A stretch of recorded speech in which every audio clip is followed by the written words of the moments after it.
মায়া, তুমি আমাকে ভুলে যাও। মানে কি বলতেছো এইসব? বলেছি ভুলে যাও, কারণ তোমার সাথে আমার যায় না। তোমার লেভেল আর আমার লেভেল কোথায় দেখেছো?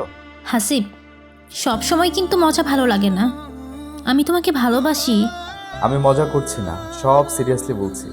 তোমাকে আর আমার ভালো লাগে না। কেন? আমি কি এমন করলাম যে আমাকে ভালো লাগতেছে না? তুমি অনেক গরিব, আমার পরিবারে কেউ মানবে না।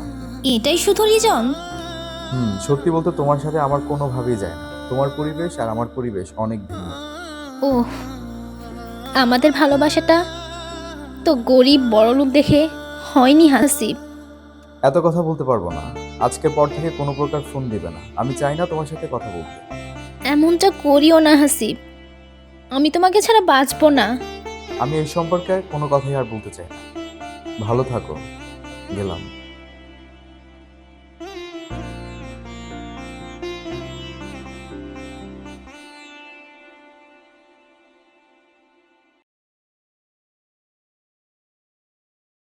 আসসালামু আলাইকুম।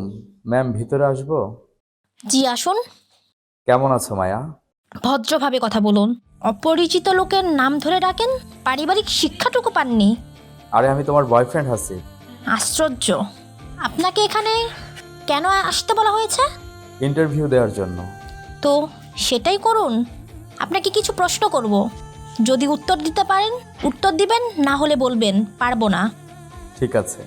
আচ্ছা বলুন, বিনা কারণে মানুষ কেন কাউকে কষ্ট দেয়, কেন ছেড়ে যায়? পারবেন কি না উত্তর দিতে? হাহা, এসব কি বলতেছো? এসব আবার প্রশ্ন নাকি? আচ্ছা বলুন, ভালোবাসা কি দেখে হয়? টাকা পয়সা, রূপ, নাকি অন্য কিছু? জানি না। মিস্টার হাসিব, আপনার ইন্টারভিউ নেওয়া শেষ, আপনি আসতে পারেন। একটা প্রশ্ন করতে পারি?